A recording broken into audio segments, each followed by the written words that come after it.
welcome to my channel. My name is Shannon and this is Planted386. This is my very first video on YouTube and I am really excited to be here. I thought for my first video I would share a little bit about myself and then show you 3 of my favorite plants in my collection. So if that sounds good to you, I hope you'll stick around. So I know for me personally, my love for houseplants, I suppose it really ramped up after the situation that we had a few years ago. We don't talk about it because YouTube doesn't like the word, but I'm sure most of you know what I'm talking about. And it ironically didn't start with houseplants. It started actually with edible. My boyfriend and I, we bought a peach tree together, and the whole process of planting the tree, learning about the tree, seeing her produce the flowers, which became fruit, and the whole process, I just really became enamored by it.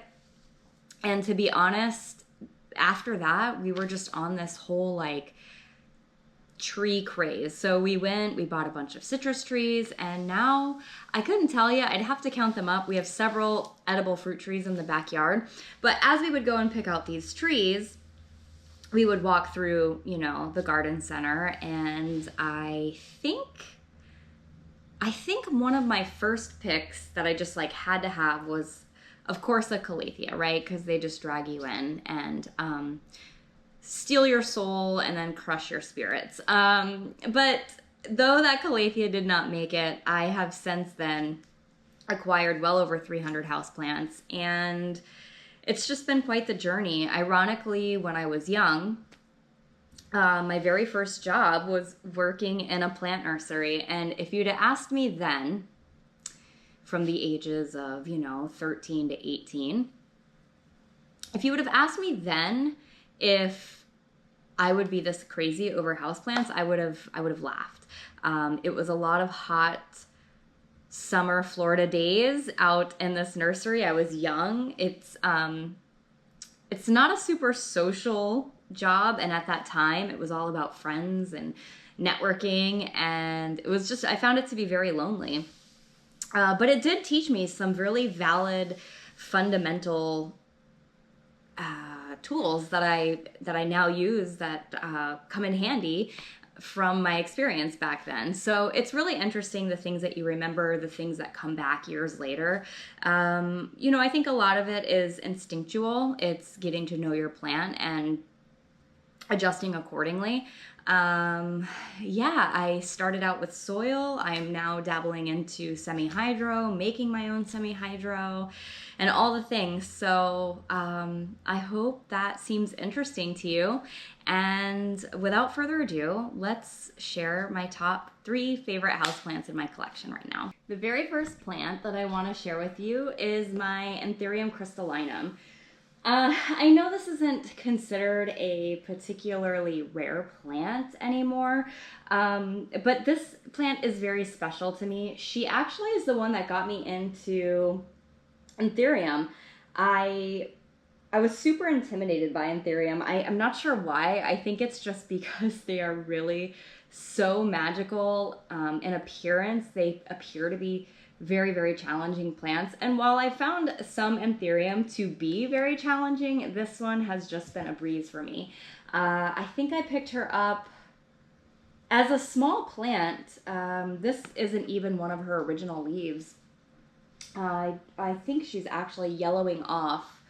The 2 leaves down here are the ones that she's yellowing off. I think those were original leaves, possibly this one over here as well. And I just potted her in this terracotta pot, and since then she's really just exploded. She's giving me offsets. She has 3 inflorescence at the moment. I'm not sure what to do with them. I just leave them be because she's kind of my experimental pride and joy. This is like one of the plants that, if something happened, I would be devastated. I'm not sure what these dimples are going on on this leaf. This one was the one prior. It came out so perfect, so majestic. So I'm not really sure what happened here. It's still very soft, and it is starting to harden off. I don't really see it expanding any more than that. And I'm sure that probably why this leaf didn't size up, bigger than this one is, it is putting out these 3 inflorescents as well as pups. And I'm sure at this point, this plant is probably root bound. It's hard to tell in this terracotta pot, but I mean, I do have to water her pretty regularly. She's pretty thirsty. So that being said, she's due for a pot up. I'm gonna leave her be for a little while longer and just kind of see where that takes us. But I am seeing these yellowing leaves, and so that is a little concerning. They are her oldest ones, so yeah, I think I'm just gonna give it a little time. I would love to see her produce some berries. I'm not sure if that's what's happening on this inflow. I've been really careful to not, let me see if I can, oh, sorry. Let me see if I can pull this up. I hope you can see that, I'm not sure. But one of them is definitely turning very green, and it is looking sort of bumpy. Again, I'm not really sure. This would be my first time experiencing anything like that. So anyways, this is my Antherium crystallinum.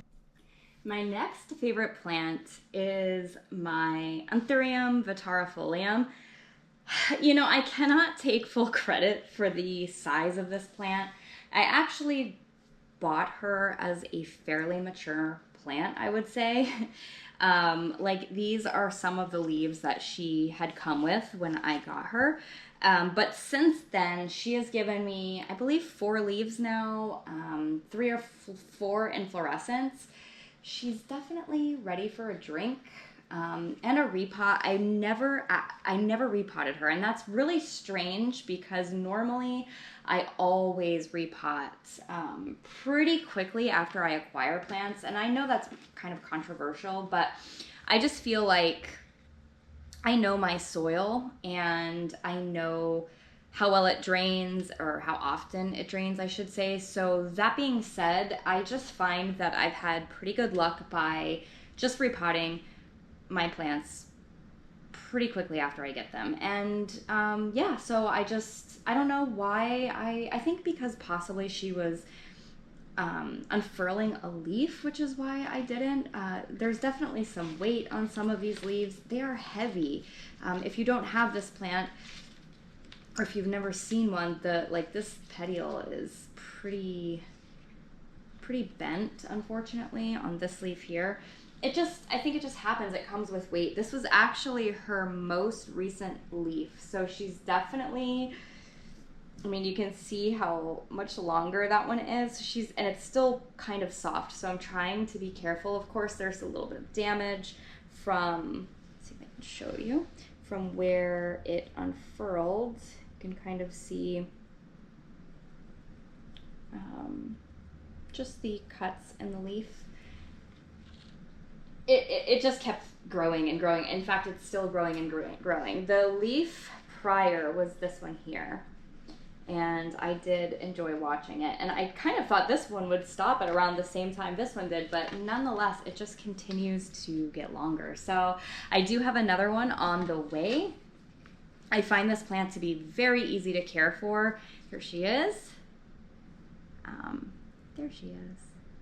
And yeah, I just absolutely adore her. There's just really not a ton to say about it. She just brings me so much joy. She lives on top of my, is it Blaladin? I think that's how you pronounce it, IKEA cabinet, and she loves it there. She just doesn't skip a beat. So if this is one that you've been thinking about, or even the crystallinum, I highly recommend picking them up if you are new to Antherium or you're a little intimidated like I was, because these have just been nothing but a pleasure and pretty low maintenance overall. And the final plant I'm going to show you today is my Philodendron Jose Bueno. Again, this is one that's kind of, I don't know, I feel like it's, people have seen their moment with it. But when I got it, it was definitely still like considered to be a very, you know, cool plant to have. I still think it's a cool plant to have. And to be honest, she's one of my favorites because she's just happy. She's always happy. She's always giving me growth. She's never complaining. She's never had pests. Yeah, she's just been a delight. So when I got her, she was 3 leaves. And yeah, she just continuously gives me growth. She was doing at one point, in fact, let me see if I can turn her a little bit, these really cool sort of like beautiful half moon leaves. So when they would come out, they would be perfectly split down the middle. And then of course, you know, this plant, as the leaf matures, it fades. The white will fade to green, which is cool because that means it can still photosynthesize. So yeah, this is my Philodendron Jose Bueno. She is about to give me a super huge new leaf, it looks like. I did move her recently and I put her on a pole. Believe it or not, she wasn't on a pole for a while and she was fine with that. I just kind of felt like, all right, girl, it's time. So I don't know. I love the leaves. I love the leaf to petiole ratio. I think it's just a really well-balanced plant. The variegation is stable. I have no issues with any of that. And yeah, I mean, I just potted her in this terracotta and she seems to love it. It doesn't matter where I move her or if I miss a water. She's just happy. So if you are on the hunt for a new amazing philodendron, I would say Philodendron Jose Bueno is definitely a gem. And that's it. That's all I have for today. I hope you guys enjoy the video. I hope you'll stick around. Bear with me as I navigate this whole new world of YouTube and editing, which I know nothing about. It's all new to me, so hopefully you can be patient. And yeah, like, subscribe, share, all the things, and I'll see you in the next one. Bye.